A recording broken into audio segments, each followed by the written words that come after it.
All right, the clock says it's 8:30. The computer says we're live, and that means we're getting started here on the Panther-Lair Show. It's Wednesday night. What day is this even? September 20th. It's 8:30 p.m., and this is what we do here at youtube.com/Panther-Lair.com. We get together and talk for an hour about Pitt sports. I'm here, Jim Hammett from Panther-Lair.com. We'll be here in a second. But of course, what we always ask you to do, like this video and subscribe to our YouTube channel, youtube.com/Panther-Lair.com. It's a place where we do these live shows every Wednesday night, 8:30 to 9:30, give or take a couple minutes on either side of it. If we start a little late or end a little early, we have the morning Pitt videos that we do Monday through Friday. That's every morning just to get your day started with a little bit of Pitt sports talk. In the fall, I end up listening to a lot more sports talk radio. I'm driving around a lot more for going to work and things like that. And I hear some Pitt talk, but most of it's Steelers, of course. I mean, like, that's just sort of the nature of the beast around here. And I don't begrudge anyone for talking about the Steelers. I would be talking about the Steelers, too, if I had a local sports talk radio show. I mean, you know, they managed to really the last 2 weeks really hit Pitt with the old hold my beer on bad offense. They at least got a couple touchdowns out of their defense on Monday night. But yeah, I'd be talking about that a lot as well. But you're a Pitt fan. You want a little bit of Pitt sports talk. And so I'll give you at least like 20 minutes every morning, Monday through Friday, sports talk to listen, Pitt sports talk to listen to with the morning Pitt. And you get it right here at youtube.com/Panther-Lair.com. So like our the video here and like the YouTube channel, and then you won't miss any of that. And of course, we have the live show that we do, the live post-game show. After every game, we go live, and the road games we tend to start pretty much right as the game ends. And talk for an hour or so. The home games, we start a little bit later because we're at the stadium and post-game press conferences and do a little work at Acrisure and then head home and start it. So this 8 o'clock kickoff on Saturday night, I mean, we're looking at probably starting the post-game show around 1 a.m. And I have a feeling that we'll have a pretty good crowd for it. The last time we did one this late was the West Virginia opener last year, and we had hundreds of people online for that thing. And that started at like 1:30 in the morning, somewhere around there. I have a feeling that Saturday night's game, no matter how it goes, good or bad, and it might be equal parts of both, would result in this. I think we're going to have a big crowd of people who are going to want to talk about it on Thursday night, even if it's 1 a.m. So mark that on your calendars. Make sure you got some cold drinks or stiff drinks available. And we'll sit and talk for an hour and have some drinks and talk about Pitt, North Carolina after that game ends. But if you're worried you're going to forget about it, which is understandable, since it's going to be like 1 a.m, subscribe to our YouTube channel, youtube.com/Panther-Lair.com. You can turn on notifications, and then you'll get an alert sent to your phone. You'll never miss any of it. Whenever we try or whenever we start, we'll get an alert. So you'll know that we're live and you want to tune in for the post-game show. Of course, Panther-Lair.com is the website. Most comprehensive source of Pitt sports news on the internet, football, basketball, and recruiting. You find it all at Panther-Lair.com and message boards where people are really happy right now. I mean, there's a good vibe on the message boards. People are feeling pretty good about Pitt sports. People are feeling pretty good about the offense and Phil Dracovic, Pat Narduzzi, Frank Cinetti. I mean, 1 through 85, Pitt fans feel pretty good about Pitt football right now. And if you don't believe me, you should go check out the message boards at Panther-Lair.com, where all of that positivity, where people are really vibrating with love and light about Pitt sports, as it were, right now. So I swear to God, you should go check it out. Everybody's really in a good mood. It's good times over on the message boards at Panther-Lair.com. We'll bring in one of the message board regulars at Panther-Lair.com. He's the man from the Flood City, and I believe he's still there, I assume. I don't think you've changed venues, Jim. Jim Hammett. Jim, would you say I misrepresented the tenor of the board this week? It's all fuzzy rainbows over there. I mean, it fuzzy, is just somehow describing a rainbow as fuzzy makes it worse. I don't think a rainbow should. I mean, I guess it could be like a pillow or something, but a rainbow itself, you would not really want it to be fuzzy, would you? I don't know. Is that the adjective you really wanted in that situation? I guess not, but I mean, I don't really know how to describe the message boards right now. It's kind of exactly what you would think after 2 losses in a row for the Panthers. Two bad losses. It's funny though. Like, I'm reminded of this. I don't know why this memories. You have these little memories that stick with you from your childhood, and they're like the most random scenes, and you don't know why those are the memories that stick. Did you ever see that Richard Linklater movie? I guess Boyhood. You see, it came out a few years ago, and it made a lot of headlines because it was filmed in such a way that like they used the same actors to play these characters of this young boy growing up, and so they filmed it over the course of like 15 years, and just kind of pieces here and there. But anyway, it was just sort of little vignettes of his childhood, and I feel like that's what it's like. You just remember these little scenes, and there's this one scene from elementary school. And I can still remember sitting in like the gymnasium / auditorium of the elementary school, and some group came in and put on a little play for us. And the play was like, it was, man and wife living in this house, and things are going all wrong. He loses his job or whatever, and he goes out and complains to the town sage or whatever. Oh, this is so bad. Things can't possibly be worse. And, the sage says, okay, take all your dogs and put them inside the house with you. And he goes and does it. He comes back. He's like, this is so bad. I have no job, and now I'm living with all these dogs in my house. Things can't possibly be worse. He's like, okay, we'll get all your cats and move them. You can tell where the story's going. The point being that things could always be worse. You think you've hit rock bottom, but there's always some worse way. And so I think of that often when I think back over doing this job for 18 years, right? Because I started in 2005, and I could probably go not season by season, but at least 2 out of every 3 seasons where the tenor of the board was shut the program down, fire everybody, and shut it down. I mean, 2005, they lost to Ohio. They blew it against Nebraska on the road. They really had no good wins to speak of, and they got destroyed by West Virginia. We got to run faster game. 2006, they lose 5 games in a row to end the season. 2007 was a 4-7 year up until 13-9. 2008, they lose to Bowling Green and the 3-0 Sun Bowl, and Rutgers was a disaster. I mean, were you you probably weren't on the boards after the Bowling Green game, right? No, I was still in high school. So how old were you in 2008? August of 2008. That was my junior year of high school. So okay. Yeah. Okay. So it's not like you were like a child. You weren't. No. I remember it. Okay, good. Well, yeah. I mean, so like in the aftermath of that, it was like Wani's never going to get it done. You need to fire him. This is an abject disaster. 2009 after the Cincinnati game, same thing. 2010. I mean, we think it's bad right now. Leading up to a midweek game against Miami, they had like 3 guys get arrested. Some of them, at least one, for some pretty heinous stuff. And then they get destroyed on national TV in front of Miami. Not the last time they would get destroyed on national TV that season. And they lose to Connecticut that year and all that. 2011 was the disaster that it was. 2012, they lost to Youngstown State, and somehow the season didn't really improve after that. 2013, I think, was just there was a mess all over the place. 2014, they lost to Akron at home. They lost to Duke when Chris Blewett missed like a 22-yard field goal or something like that. Georgia Tech game, they fumbled. My God, we want to talk about how bad things are. They fumbled on like 5 straight possessions against Georgia Tech in 2014. I mean, we could go year by year. 2016, everybody looks back with fond memories of 2016. The week before the Clemson game, they got destroyed at Miami. I mean, just absolutely lit up and looked terrible. And I remember like midway through that season being like, man, I don't think this Peterman guy is very good. I don't think he's going to be able to win many games for them. Now he goes out and has the game of his career, a game that vaults him into actually being drafted and collecting a paycheck to play football.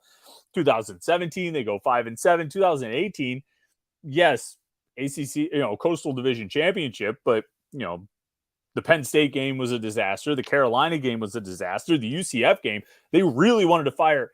I walked out of the UCF game. I'm on a tangent here, Jim, and I apologize, but I was thinking about this, about how it always seems like things could not be worse. I walked out of the 2018 UCF game, and this was when I was doing the Drive Home podcast. I don't know if you remember this. I would literally, I started doing it at road games because I would stay in hotels. Like if it was a game at Duke, I would stay in a hotel in like Beckley, West Virginia. So cut an 8-hour drive down to 4 hours. I drive 4 hours at the hotel, 4 hours at the game. So coming back, I had a 4-hour drive from the game back to my hotel. Well, what am I going to do? I'm going to talk into my phone for 25 minutes and just spout off about the game and then release it as a podcast. And actually, people really enjoyed it. So I'm walking out of UCF Stadium, and all I could think is the Bob Dylan song Stuck Inside a Mobile with the Memphis Blues again. And I'm like, should I sing this? Oh, mama, can this really be the end? Because that's what it felt like. It was time to fire Narduzzi after the 2018 UCF game. 2019 was a mess. What might have been one of the lowest points, maybe the lowest point of the Narduzzi era? 2020, the Notre Dame game.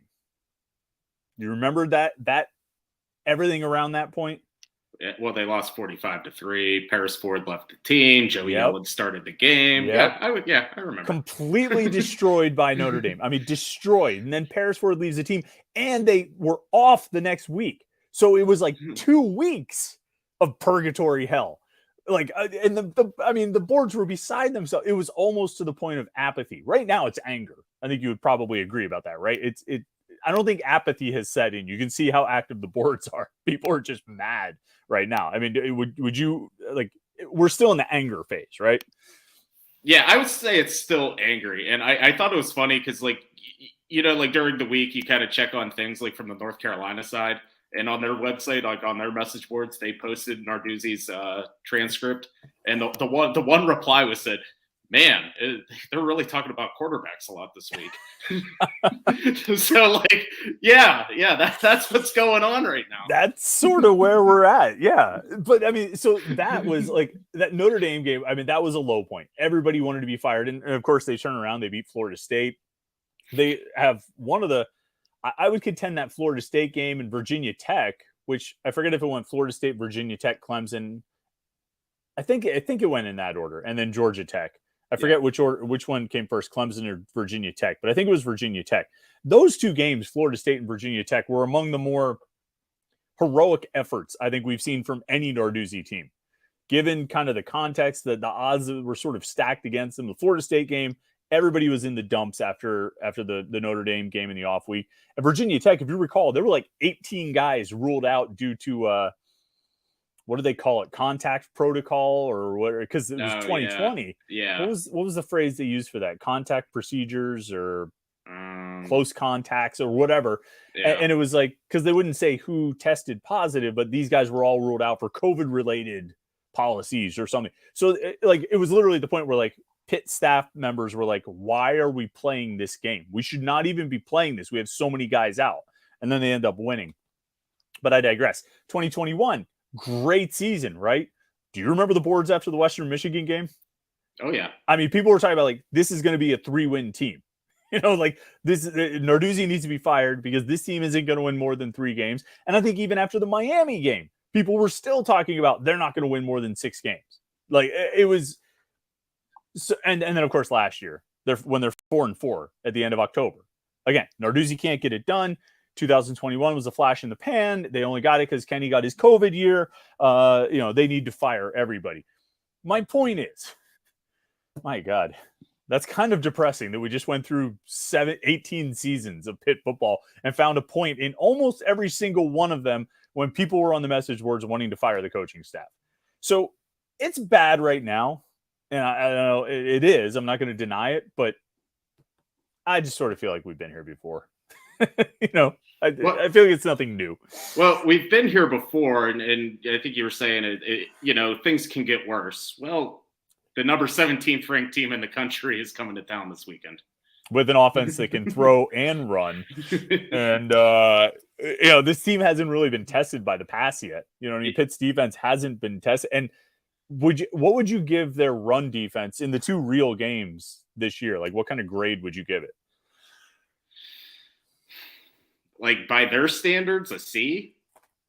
Yeah. I mean, like, because they're typically like top 10 in the country in run defense. That's the weird thing right now. Pitt is the number 2 pass defense in the country, and like they are like someone from North Carolina was asking me like, oh, so like they have this great pass defense. I'm like, I don't know about that. Yeah, Cincinnati and West Virginia ran the ball literally 93 times. Like over the course of 2 games, you had 93 rushing, and they held them like under 4 yards per carry on those 93 rushing attempts. But I mean, just by the eye test alone, it doesn't look like the run defense has been very good. I would agree with that. I mean, obviously they were gashed in the first half against Cincinnati, and I mean, like the thing with West Virginia is Donaldson was going to get his yards no matter what. And that was just kind of part of it. So I didn't think they were that bad. I mean, like West Virginia never really had a sustained drive. They didn't really convert third downs. I mean, they still did fine, but it's like they still knew it was coming. It was like they had no other option. Like West Virginia attempted 10 passes, 11 11. passes, 11 passes. Yeah. So yeah, and completed 6 of them. So Right.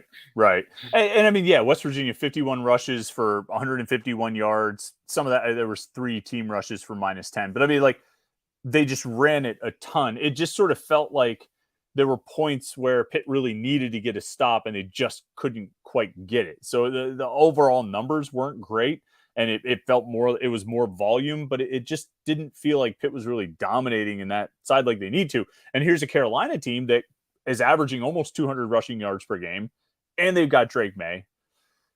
I don't know how this defense is going to do when it's tested by the pass for the first time. And if they really can't shore up the run defense in this game against a Carolina team that seems to be running the ball better than they have in the past, yeah, I'm pretty concerned that it's going to fall into a shootout, and I don't think anybody wants to see that. Like, I don't think anybody wants to see this Pitt offense try to play in a shootout, you know? no, I mean they're obviously not built for a shootout, and even like last week, whenever they got down by whatever it went from like 7-6 to whenever West Virginia scored again, I was like, I don't think they could come back. When they were down by 1 point, I still had like, all right, maybe they can luck into something, but yeah, whatever it started to get out of hand whenever they were up by more than 1 score. Yeah, you I mean, like it's such a moot irrelevant point at this point, but you would have gone for a touchdown on that first drive, right? You get down to the 3 or wherever they were. I think so. I mean, I think at that point you had to have some faith in your even with West Virginia's starting quarterback in the game. He wasn't even known as a passer. Like everyone was like, "Oh, West Virginia played with their backup." I'm like, their starter doesn't even throw the ball. So what's the difference? So yeah, I mean, I think at that point you go for it, and if you don't get it, you put them at the 1. And judging by that, how that first half went out, I mean, nobody really scored points. It's not like that 3 points made that big of a difference. So no, I mean, I think that was one of their best chances. Yeah, I mean, I think that's it. What you said right there at the end, that was one of their best chances. I mean, they had 3 drives that ended in West Virginia territory. That one, they got to the 18, they got to the 27. I think if you get within 15 yards of the end zone, you have to be trying to score touchdowns because you just don't know how many times you're actually going to get down there again. You know what I mean? You don't know. I don't think you can count on this offense crossing midfield. You can't count on this offense building extended drives. You can't count on this offense getting that close. And so if you do, then by God, you got to do everything you can to try to get in the end zone. And if you have to give the other team the ball at the 3, all right, do it. And, maybe, obviously you'd like to get a safety or a turnover or something, but, the worst case of the best case of the good scenarios is that you force a good field position. I mean, I think you have to be somewhat aggressive in that situation, knowing you're probably not going to get many more opportunities down there because you're probably, and which they ultimately didn't. They didn't drive down there very much. But I mean, that all is, it's funny. We did the post-game show. I did a post-game show after that game. I don't think that first drive came up one time, like talking about that field goal touchdown decision. It was just 1 hour straight of talking about the quarterbacks. So it's 8:48. We've been going here for almost 20 minutes. I think people have filed in. I wanted to give them a second before you make your declaration here, Jim. But James Hammett, what would you do with Pitt's quarterbacks this weekend? You're the head coach, or since it appears the offensive coordinator makes this decision, you are the offensive coordinator.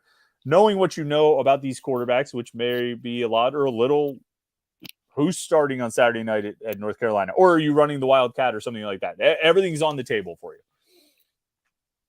I was ready to make a change after the second interception on Saturday. I think I tweeted it. I said it out loud to whoever I was sitting next to in the press box. I said, that's it. That has to be it. You need to make a change.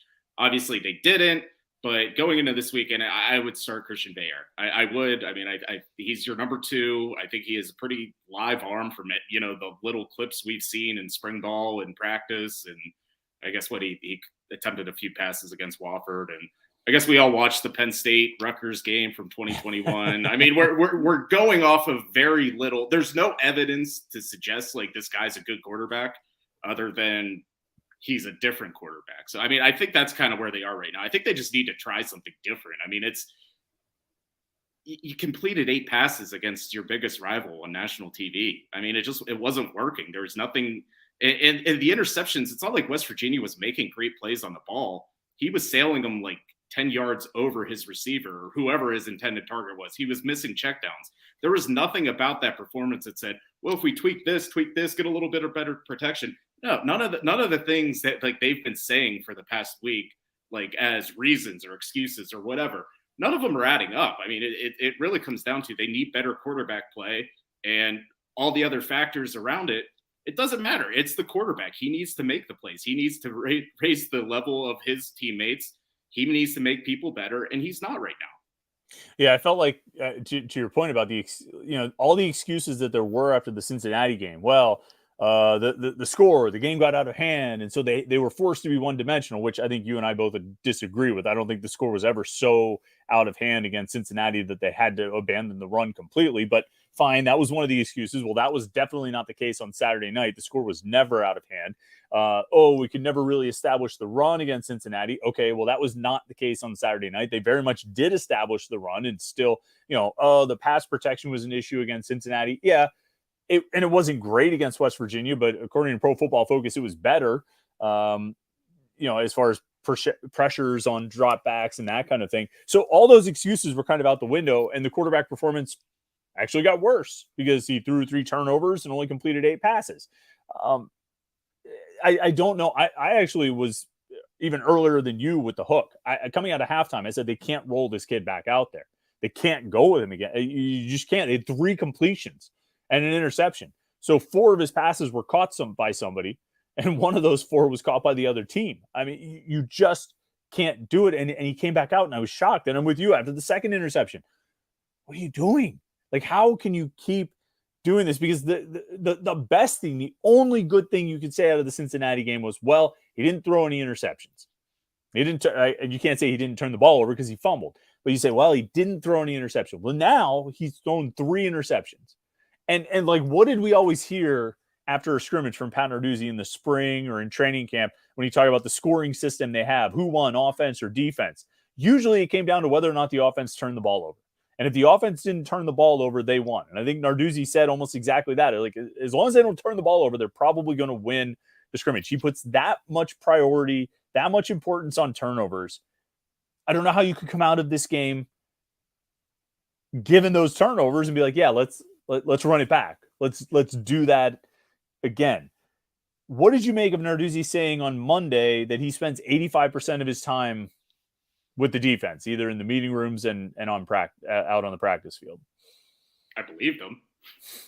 I mean, and sooner or later, at some point, he's going to have to start caring about offense a little bit more than he does. I mean, I even think there was times in the past wherever maybe that like 2019, 2020 season, like the offense was really struggling. And he all of a sudden, like he said, he went to the offensive side of the ball and like, we're going to start fixing things. Well, he needs to do that now. I mean, he's sitting on his hands. He's almost washing his hands of the whole situation, saying, I let the offensive coordinator make the decisions with the quarterback. And, maybe that's true. And I think to a certain point it is, because he hires offensive coordinators who are older, who are experienced, who he kind of lets them just do their own thing.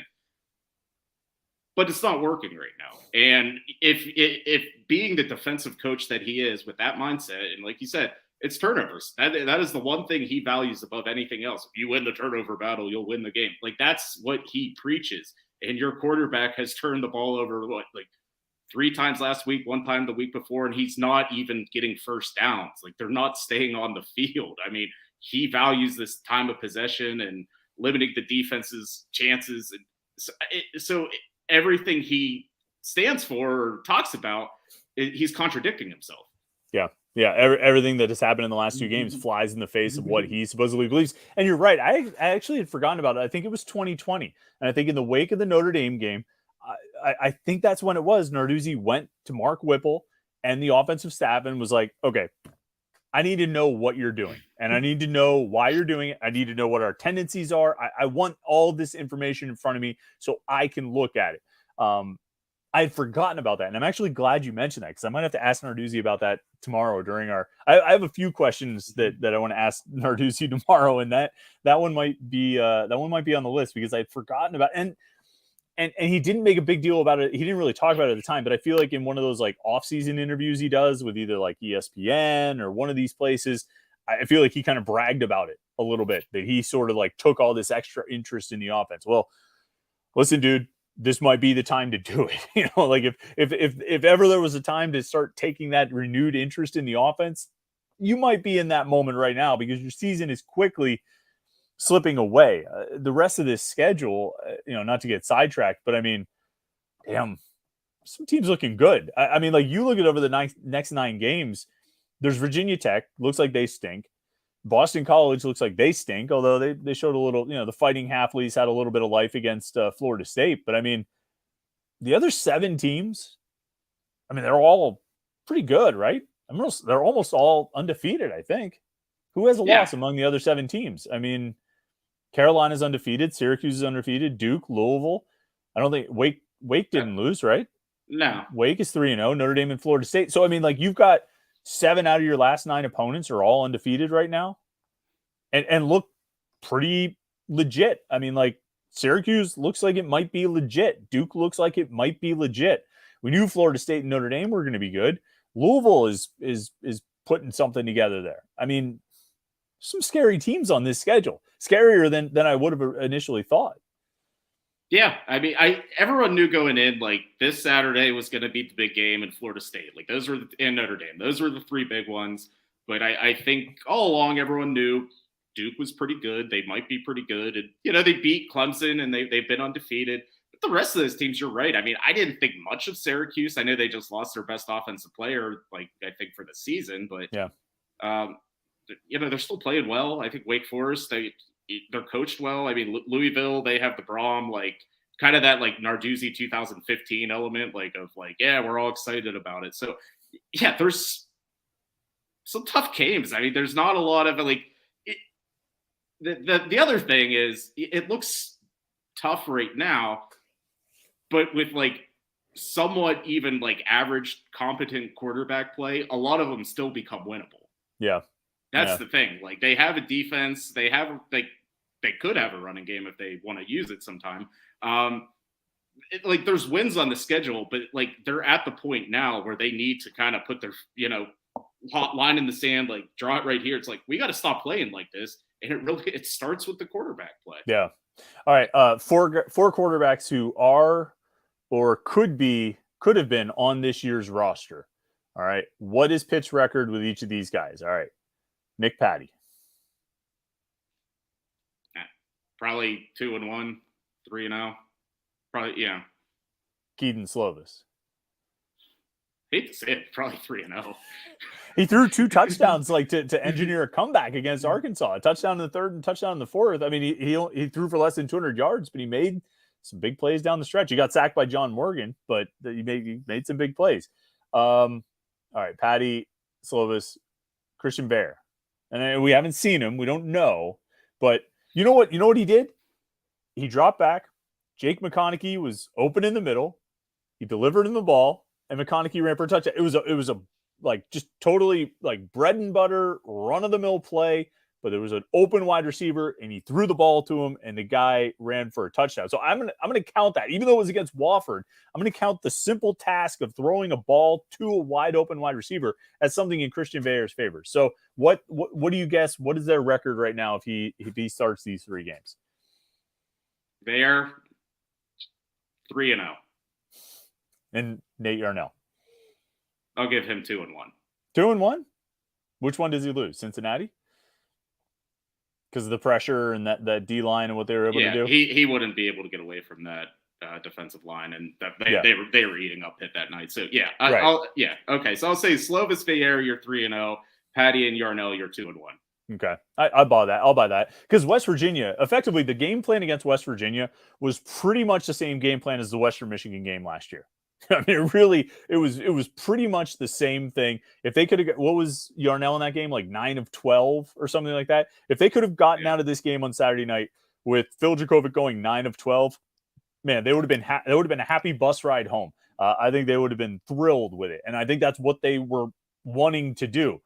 But there's a difference between going into a game wanting to do that with a redshirt freshman quarterback who's never played before, and going into a game wanting to do that with a 6th-year senior quarterback who has been starting for the last 3 years, which is kind of an indictment that you took basically the same offensive approach with those 2 guys, despite one seemingly being far better positioned for this win than or for the situation than the other would be. I mean, that's a bit of an indictment overall. What is Pitt's record in these 3 games with Chris Gates as their quarterback, Jim? 3-0.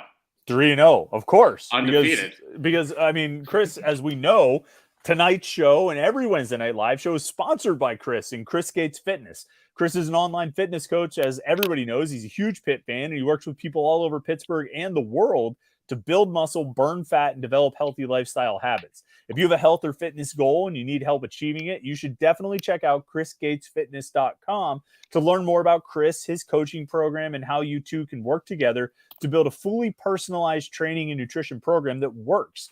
You know, one of the biggest things Chris helps his clients with is to eliminate a lot of the guesswork, because oftentimes you need someone by your side to help support you, encourage you, and make sure that you're moving in the right direction. Doing the same things over and over again rarely leads to different or better results. That was some pointed language from Chris, wasn't it? But that's what folks often do. You try to work out the way you did in college, or you eat the way you did when you lost 20 pounds a decade ago. It's kind of like running the ball 15 straight times to start a football game. Chris wrote this, not me. Or constantly throwing the ball to the wrong receiver. If you keep doing it, you know the results aren't going to be good. Now, Chris can help you build a program that's tailored to you in the most effective way possible. He can help you minimize mistakes and maximize your progress. Everything will be aimed at your goals, and it'll fit within your daily lifestyle so that you can make progress and actually maintain it long term. So if that sounds good to you, head over to ChrisGatesFitness.com, submit your application, ChrisGatesFitness.com. Now, if I'd planned that out better, Jim, what I would have said is, because I said, if these 4 quarterbacks who could be or are on Pitt's roster right now, I should have said these 5 guys who could potentially play, and then named them all off and named Chris Gates last. I should have set that up a little bit better, but we'll keep working on it. You know, I mean, we'll it's keep a live working show. on the You can't always get it right the first time. You can't plan it out. I sort of, sometimes with this show, I feel like I can kind of really empathize with like improvisational musicians, because it's just flying by the seat of our pants here with no real plan or anything like that. Just kind of like see what happens. And sometimes you hit the right note, and sometimes you hit the clunker, and we take that. We do our best. But all right, let's get some comments and questions here. I think a lot of we know which subjects a lot of these are going to be on. And there's a lot of comments and questions in here, but we go to the super chatters, of course. If you want to be a super chatter, make sure your comment gets read or your question gets answered. You can click the little $ down at the bottom and be a super chatter like Bill Florigen did. Bill says, I agree with Jim. Better quarterback play is our best chance. We can't have play calling like we did against Rhode Island last season and expect to win ACC games.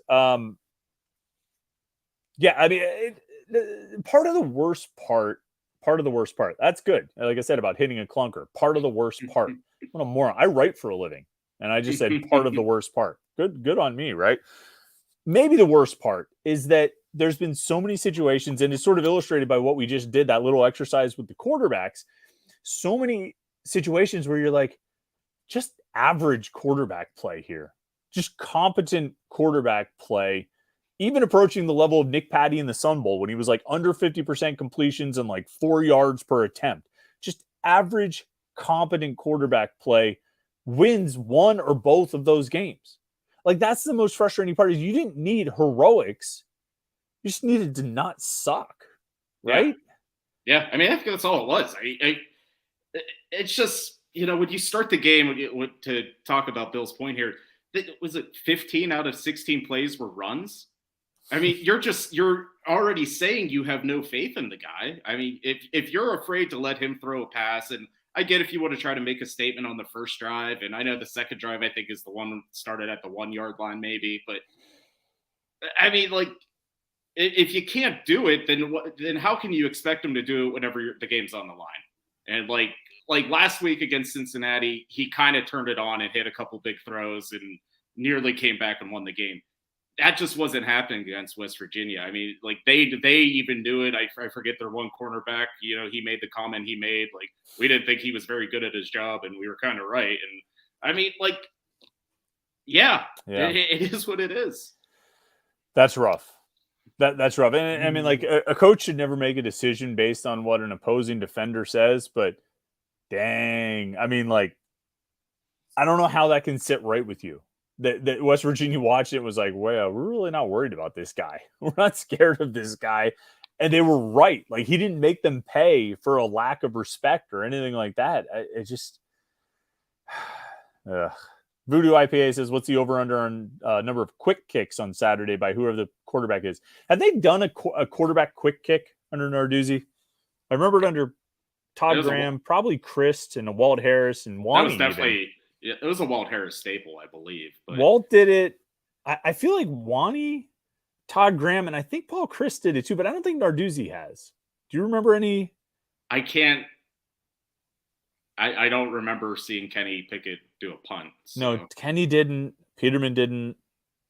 I don't remember Chad Wojcik doing it. I feel like this memory of like Trey Anderson doing it for Paul Christ, but I don't know if Trey Anderson did it or Mark Myers or somebody weird like that. Wow, that's the name drop. I think about Mark Myers a lot for a lot of reasons. I think about Mark Myers fairly often, but I just he was one of Frank Signetti's prize quarterback recruits back in the day. Then that was the year before he was even more excited to get Gary Nova. But I can't really remember. So I would say no quarterback quick kicks. I mean, look, they're going to need Caleb Junko to be a weapon again. I mean, they're going to need to play field position as much as they possibly can. They can't screw around with because if they attempted a quarterback quick kick, they would screw it up the first time. I mean, the first time it would end up being like a -4 yards or something like that. Carolina might just score on the play. So they're going to screw it up at least once and give Carolina a minimum of 3 points, if not 7. And then maybe they'll get it the next time, but I don't think they're going to get. No, they're going to play the field position game as much as they can. They'll do real punts with Caleb Junko, who I think has been pretty good, right? I mean, would you agree? Special teams, I think, has been pretty solid for them this year so far. Yeah, they're like outside. Like, I think the Wofford game, like they let a punt go into the end zone. They could have downed. That's like the only like bad special teams mishap I can really think of. So yeah. Compared to last year, that's pretty good. Yeah, right. Yeah, I think they're punting. Actually, we talked to Caleb Junko yesterday, I guess it was, and it was sort of like I feel like Noah Hiles asked the question of it seemed like last year everybody was always worried on 4th down, and it doesn't seem to be the case now. And Caleb was like, yeah, it's nice that we don't have to worry anymore. So it's like, so everybody was really freaking out on 4th down last year. It wasn't just the people in the stands. You guys on the sidelines too. Okay.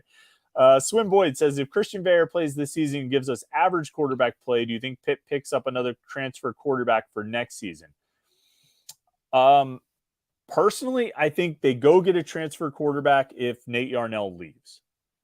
That would be my thought. I think, unless Veer is really bad, if he comes in and plays and is really bad, then maybe. But if everybody stays, regardless of what you get out of the quarterbacks this year, if everybody stays, I think they would go into next season with Veer, Yarnell, Ty Diefenbach, and Julian Duggar. I wouldn't see them going to get somebody unless they lose Yarnell. Do you? Yeah, I mean, I think, and that's obviously, but like Yarnell's not going to leave until he knows he's not going to start next year. I mean, like the competition is definitely going to be Veer, Yarnell, like pretty much. So I guess it kind of depends how long they stick with Jurkovec. And so we'll see. But I mean, I could see them being active looking for a transfer quarterback anyway. I mean, I think you always have to keep your options open. And, kind of the unspoken part of this is they can have the same offensive coordinator next year. They might have to get a new quarterback next year. We'll talk about coaching changes after the season. But I mean, look, there's only one Pitt. I think we probably have said this before. Only one offensive coordinator under Pat Narduzzi has made it longer than 2 years, and he wasn't supposed to. So, we're taking that bet off the board for this time right now. They're not taking bets on the longevity of the offensive coordinator. Adam Vinchik says they should try Veer because if he doesn't have it, they will probably go the portal route again. Do you get to a point this year where you put in Veer not because he gives you the best chance to win? You're not sure, but you put him in just to find out what he has, so for next year. I mean, that's kind of giving up at that point, right? I mean, yeah. I mean, but if you start Veer on Saturday, you're not giving up. you're trying something new. So I mean, Right. I guess it's kind of how you look at it. But I mean, they need to see him play this year either way, because Yeah. I mean, he's the odds-on favorite to be the starter next year. So you at least need to know what you have. Yeah. Voodoo IPA says, I was a fan of the Drive Home podcast. I prefer the live post-game show. I do too. I have a lot of fun on the post-game show. People get rowdy and stuff, but I still sometimes on the drive home still kind of want to record one because I have a lot of thoughts walking. I always sort of envisioned walking out of the stadium like next to Jerry or somebody and like just hold it up, interviewing Jerry as we go. You know what? I actually had a thought. You know, we do these live streams on StreamYard, but then when I do the post-game show, I just do my regular thing. But I actually had a thought of like doing the post-game show on StreamYard like we are here, and then sending the link out to like you, Noah, Carter, Jerry. And I was like, just, hey, if at any point you guys just want to pop in for a minute, like click the link. You know what I mean? And you show up and we'll chat for a few minutes. This West Virginia game, there probably wouldn't have been space for it. I mean, people were lined up on that live stream, but I thought that would be fun if just like, oh, look, Carter's here. Hey, Chris, what's going on? What are you thinking? But yeah, I don't know. We'll see. We'll see if we do that. Let's see. Nico P says, how would you rank this time versus the others? And I think so. That comment he made when we were talking about all of the low points on the message boards over the years, the lowest, like there's a couple lowest of lows. I think Notre Dame 2020, like that game and the 2 weeks that followed were one of among the lowest points. Robert Foster was one of the lowest points. Drayvon Henry was one of the lowest points. Miles Diefenbach. Is Miles Diefenbach before your time? I mean, no. I mean, you know the story. Yes. I mean, okay, yeah. His father was the Pitt women's tennis coach. Kid from Fox Chapel, seemed destined to go to Pitt. He ended up going to Penn State. I mean, those were low points. Youngstown State and Bowling Green were low points. How does this rank? I don't know. There's ebbs and flows. There's always ups and downs, strikes and gutters. What do you like? It's hard for me to rank. I mean, I live in the moment, I'm not thinking about the past. It's been a pleasant moment, I'd say. It's, it is what it is. Yeah. We'll see. The next moment will be better or it'll be worse, A. Sabo says the Boo City PA thing is more annoying to me than standing by your horrific quarterback. I even said this on Twitter. Like Mike Tomlin's response to the Boo thing is exactly what you're supposed to say. We appreciate our fans' passion. We appreciate that they're interested in us. We appreciate that they care enough about it to be passionate about it, but that's not Narduzzi, right? I mean, like this Boo City stuff, this is what he would say. You know what he could have said? I forget if I made this joke to you, but like he could have, like the best response would have been like, no, guys, you misheard. They weren't booing. They were cheering for me. They were saying dues. That's what he needed to say, and to just let it go. That got my dog to walk out of its crate over there. He's looking at me like, what is wrong with you? Why did you just do that? That's, you don't respond to it in a negative way. Like you understand that that's part of it. I thought Mike Tomlin's quote about it was great. So either say something like Tomlin did, or you make a joke out of it and you move on. But that's not our boy, right? Like that's not what that's not how he's going to respond. And I know that, and you know that, and I think everybody expected it, right? Yeah, I mean that's exactly. I think he's never polished, even whenever he's like on a roll and like like having good things to say. I mean, it still never comes out quite right. So it's exactly what I expected it to be, and of course it came out stupid, and people pile on and jump on him, but I don't think he cares. I mean, he really doesn't. So no. He stopped caring a long time ago. Hog Muncher says it won't matter because the coaches will do whatever they want to do, but it feels nice not to be alone in the misery and frustration. I bring up this comment because it's interesting to me how it's been almost 100%. Like there's no, like, where's the dissent on changing the quarterback? Like, have you seen it on the boards at all? Is there anybody that's like, I think you got to give him another week. I think you got to give him another game. Like, I'm not seeing that anywhere. No one I talk to, Pitt fans I text with on the side, people on social media, on the boards. Is there any? I always play the devil's advocate. I always go contrarian when I see too much, too many people going in one direction about why did he punt there? Well, if I hear that enough on Twitter of complaining about a punt decision, I'm going to bend over backwards to find a way to justify the punt, because I just get tired of hearing the mob mentality and consensus. But on this one, even I can't find the devil's advocate side of this conversation and this discussion, and I don't see anybody doing it. Do you? Do you see anybody saying, yeah, give him another week? There's a little bit of it after the Cincinnati game where, some people are like, yeah, he did have a couple okay throws. You got to see what he can do. Not after the West Virginia game. And I really actually haven't seen the Pitt fan base this unified since Kevin Stallings' name surfaced as a potential hire. I think that was on Easter weekend, 2017, 18, whatever it was. There was just downtrodden everyone everywhere whenever his name surfaced. And it's kind of the same thing right now. Everyone's ready to make a move at quarterback. Everyone's in perfect agreement. So it's been a few years, but this is the first time Pitt fans are in absolute agreement. There's only 2 or 3 people, maybe 1 or 2, who think he should start again. And unfortunately for everybody watching the game, it happens to be the people who are in charge of making that decision, who can actually do it. But yeah, I don't see anybody who's on the other side of this thing.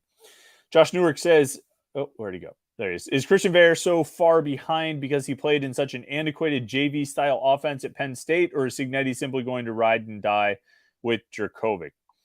So, right, what did Pat Narduzzi call it? A one-word offense at Penn State? I think that was his quote. One-read offense or something. Yeah. Or... He's coming from a one-word offense.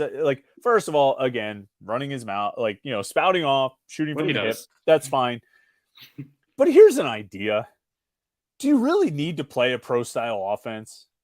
Do you really need...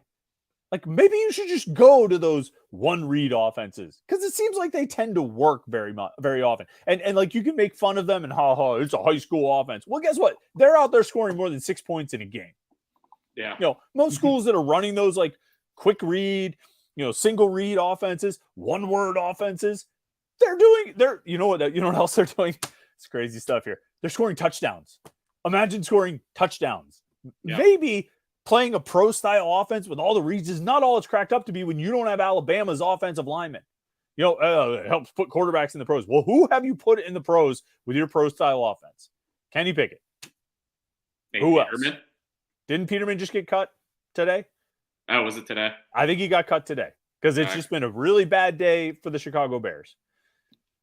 But this probably comes back to a larger discussion that Pitt fans have had about Pat Narduzzi's hiring practices at offensive coordinator, that he does hire these guys who run pro style offenses as opposed to maybe something more of a college one read offense. Maybe you should just go for those kinds of offenses because they seem to work in college, Yeah, there's something to scoring points, and I like I said earlier, at some point he's going to have to start caring about offense, the whole 85% thing, staying proud to his pro style offense, balanced offense, whatever he calls it. To a certain point, if you don't have a great quarterback, you're always a candidate to have a season like this. I mean, a good quarterback can do a lot, but if you don't have one and you're running this kind of offense, this is kind of what can happen more often than not. Yeah, it can go really bad. It feels like, and I've said this a few times, it just feels like this offense, nothing happens quickly in this offense. Nothing happens just snap the ball, quick throw, just something to pick up 5 yards, 7 yards. I feel like everything is slow developing. Everything is 5-step drops. And I'm painting with a broad brush here. I'm sure Frank Cignetti would bring up 25 plays they've played that were 3-step drops or, quick throws. But doesn't it feel like things just move slowly in this offense? It does. I guess whenever you only complete 8 passes in a game, everything feels like you had to work for it. So. Yeah, I don't know. JR MVP says, or JRV MVP says, this year's start is disappointing. The coaching has become a real concern. Phil Jurkovec must have practiced terribly, and yet the coaches stick with him. I'm concerned that recruiting will take a big hit. I do think he might be one of these guys they were expecting to be a gamer, that his practice was just okay, but he was going to really turn it up in a game. He obviously hasn't. Recruiting is always something to keep an eye on. I think it doesn't usually have the big impact, immediate impact that people expect it to, good or bad. But certainly, you know what, to be honest, and like, I don't know if I would really want to have recruits at Saturday night's game, to be honest. If they're going to put Dracovic out there to start the game, he's going to get booed. Is that what you want to show recruits? You know what I mean? Like, you're not going to tell people not to come, but if I'm the recruiting department, I'm not going out of my way to invite kids to this game. I'm really not. No, like, I usually go on the field before the games and kind of check the name tag, see who's there. Like, the only kids that are going to be there are kids that have no chance of ever getting a scholarship from Pitt. Like, they're like WPIAL, like good high school football players from the WPIAL, but are not Division I players. Is the whiteout game for Penn State? Is that Saturday? I think so. So, like, any recruit in like a 5-state radius that's like worth hosting is going to be there anyway. So yeah, so they'll have the commits there. Like Ty Uhas will be there, and Julian Duggar, and probably Cam Lindsey. But like, that's probably it. You know, I don't really know. Look, 2007, I think it was probably the UConn game. I think they played UConn at home that year, and people were like booing Kevin Smith, you know, and Pat Bostic and stuff. Hubie Graham, the tight end from Scranton, was there on his official visit. Ended up committing to Illinois shortly thereafter. Ended up transferring to Pitt after that. But said, yeah, man, like that was part of it. I was in that stadium, this half-empty stadium, and they're booing the quarterback. Like I was like, I don't want to come and play here. I mean, that you talk about a good look or not a good look. I mean, we could talk about attendance all we want, but if the people who are there are booing loudly, their home team, right off the bat, before the ball is even snapped, which is what will happen on Saturday night if Dracovic starts. I mean, that's a bad look. It's not. I don't begrudge the fans anything. If they want to boo, they can boo, but it's not a good luck for recruiting. No. Nico P says the head scratcher here is how bad Collier is. If they didn't like depth, why not pursue a portal offensive lineman at guard? I think that's a valid question. I mean, I think even if you feel good about your starting five, which I think they had reason to feel good about it, Gonsalves and Jacoby and Cradle and Zabovic and Taylor, although I think Taylor's been a little shaky at right tackle. But if they felt good about those starting five, okay, good. But you didn't have much depth behind that. You had Ryan Baer, who's a redshirt freshman. And I think there's, you know, everybody's excited about him, but you really didn't have a lot of depth going to get another guard. And they got Jackson Brown, but I don't think they brought him in expecting him to play this year. I think it's valid to say that they probably should have done something to address it, because now they're down to Collier or a true freshman at one of the spots.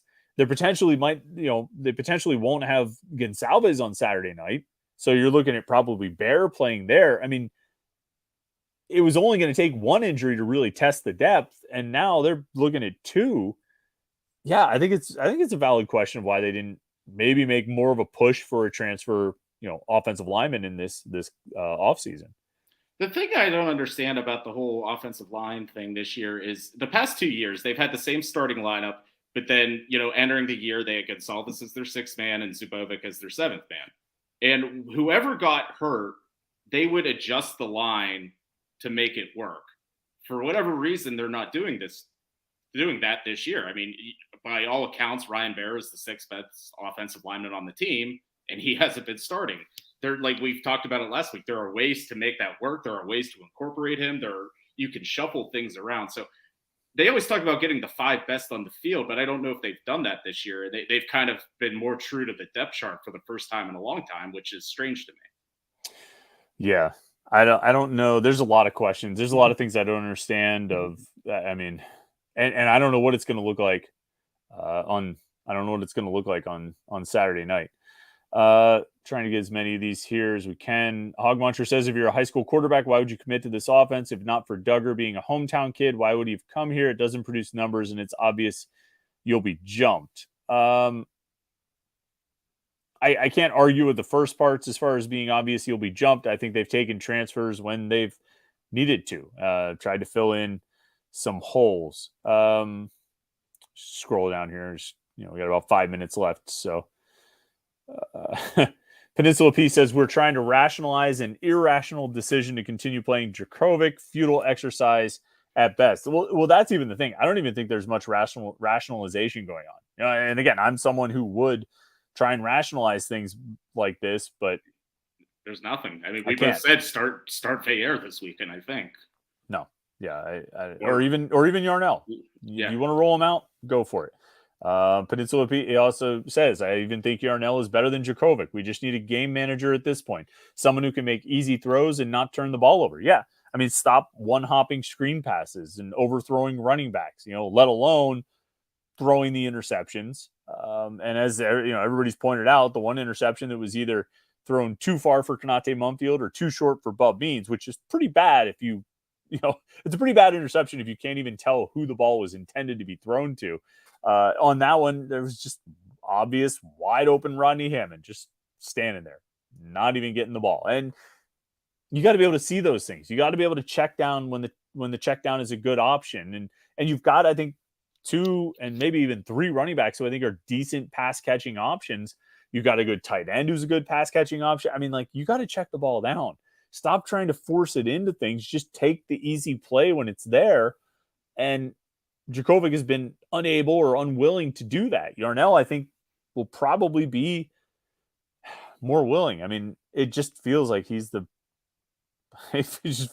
worst option. I mean, I don't want to bag on the kid too much. I feel bad, but and I'm going to feel bad on Saturday night if he goes out there as a starter, because that's going to be ugly. I do feel bad for what he's going to experience if they do run him out there again. That's what I was saying earlier. Like, just from the pure human element, can you imagine how big of a nightmare this is for Phil Djokovic to come back to your hometown and just be universally hated three games into your career? This is an absolute nightmare for him and his family. That has to stink. He had probably grand plans of coming home, having a big year. He had these NIL deals. He was doing all these things. He was going to be the quarterback of Pitt football, Pittsburgh kid, and he flopped. Yeah. Yeah. It stinks for him. It really does. Yeah. And it's gone from not playing well to maybe the worst possible, worst case scenario. I mean, it can't really, it could always get worse, right? I mean, going back to where we started here, I was about to say, well, it can't really get worse than it has. I said after the Cincinnati game, he can't play worse than he did in that game, and he found a way to go out and do it. Chris AMG says, can we rewind and do a what-if scenario where Brennan Marion got promoted to offensive coordinator, Pitt was running the go-go and actually scored points and was consequently likely undefeated? That was never going to happen. I mean, just never. Pat Narduzzi was never going to hire him to be the offensive coordinator. And I guess UNLV, they are winning, right? I mean, I don't think they're undefeated. Really. Vincent Davis is their leading rusher. He has 114 yards or something like that, because I just looked at it. But UNLV, they're 2-1. Oh, they lost at Michigan 35-7. They scored 44 on Bryant. So they scored 44 on Bryant. That's like Pitt scoring 45 on Wofford. But then they scored 40 against Vanderbilt. I don't know what that counts for. I don't think Pitt would score 40 against Vanderbilt at home. So yeah, maybe, but I don't think so. We'll leave it on this one here. Hustle Westbrook asks, at this point, you got to think there was some agreement between Phil and Narduzzi when he transferred. Maybe an agreement on a certain amount of games played. I've had that suggested to me a bunch of times. I've had that question asked a bunch of times. Were promises made, and he just has to stick by his promises. I don't see that. I have a hard time envisioning that scenario of, one, Narduzzi promising anything like that, and 2, him standing by it, even if he feels like it's hurting the team. It just doesn't pass the smell test for me. I don't know. What about you? Not at all. I mean, what would the promise be? What's binding him to hold this promise? Right. He's not going to be around. I mean, this is his last year. It's his last year. And I guess even say if it's some NIL deal, all the guys that, pay the Pitt players are Pitt fans, and they want Pitt to win. There's nobody there signing any checks to make sure Phil Djokovic is starting this weekend. So yeah. there's no kind of agreement whatsoever on that front. Yeah. It's like, well, maybe Narduzzi believes he needs Djokovic to work out because he wants to make a good impression for future transfer quarterbacks or to help with WPIAL kids. I just don't. None of that really like stands up for me. You know what I mean? I think there are reasons why he's still starting. I just don't think it's any of that. I'll leave it on this one here. Peninsula P says Signetti probably made promises to Djokovic. I think that's a possibility. I don't know for certain, but that would be, I would think that would be more likely than Narduzzi making promises to Djokovic. Yeah, I would say so too. Just like with knowing each other ahead of time, he probably said, like, come here, run the offense, and we'll get the band back together. Yep, exactly. And unfortunately, the band they got back together was like the Monkees or something. Yeah. No, the Monkees. I kind of like they the had Monkees. they had a couple hits. They had some bangers. Last Train to Clarksville, that was a banger. I mean, yeah, that's actually a really good song. Yeah, the what is it? I keep wanting to say Sunshine Daydreamer, but it's not. Yeah. Daydream Believer. That's what it is. Yeah. I had to sing it for a second. It wasn't Sunshine Daydream. It was Daydream Believer. Daydream Believer. That's a banger. You know what? We're leaving it on a positive note, making people think of these happy songs by the Monkees. Whoa, Pleasant Valley Sunday. That's a good one too. Oh God. I mean, man. The Monkees were. I mean, they had some good tunes. You know, why was that the first like band that came to your head? Like, I don't know. I was trying to think of like goofball. You know what I was envisioning is like, did you ever watch the Monkees TV show? I kind of. It doesn't matter. Remember at the beginning of the intro, they're walking on a beach with their arms around each other, where like they step in front of each other with each foot, like in this like silly kind of walking thing, and I think they trip over each other and fall to the ground. So that was sort of that adds up. The first one that came to mind was Nickelback, but I wasn't going to go with that. So I was going to go with. So I went to the Monkees. I actually want to. I mean, Josh Newark is saying the podcast might need to be downvoted with the Monkees talk. Whoa. Hey, Josh, Monkees right. Is spelled Monkees. So how about you chill with that? I'm actually waiting to see how long it takes for the viewer count to go down as we continue the Monkees conversation up to like 9:32. There it goes. Now it's dropping. Dropping. All right. So we will roll out on that note. I mean, look, what do you people want right now? I mean, like, I don't know how many times we could say they should change the quarterback. We've done it plenty of times. We've said it plenty of times. We'll keep saying it plenty of times. But every now and then, we're also going to sing, Daydream Believer because it slaps. I mean, what do you want to do? All right. Make sure you like this video. Even if you didn't like the last 3 minutes, like the rest of the video, subscribe to our YouTube channel, youtube.com/Panther-Lair.com. Head over to the website, Panther-Lair.com, Pittsburgh.rivals.com, and check it out. Join the conversation there where we're slightly less ridiculous, but there's like hundreds and thousands of other people who can make up for all the ridiculousness that Jim and I don't bring to the boards. So go over and check that out, Panther-Lair.com, Pittsburgh.rivals.com. Don't forget the live post-game show after the game on Saturday night. Probably going to start around 1 a.m. Should be a lot of fun. We will drink, we will talk, and either share in the celebration or share in the misery. What are you going to do? One way or the other, we'll do it all. But check that out and check out the Morning Pit for the next couple of days. We'll have some good conversations and things like that. Jim, thanks for hanging out tonight. Appreciate it. Appreciate everybody who tuned in tonight with comments and questions. It's been a lot of fun. We'll talk to you tomorrow on the Morning Pit, and then we'll see you on the live show on Saturday night. Have a good rest of the week. We'll talk to you soon.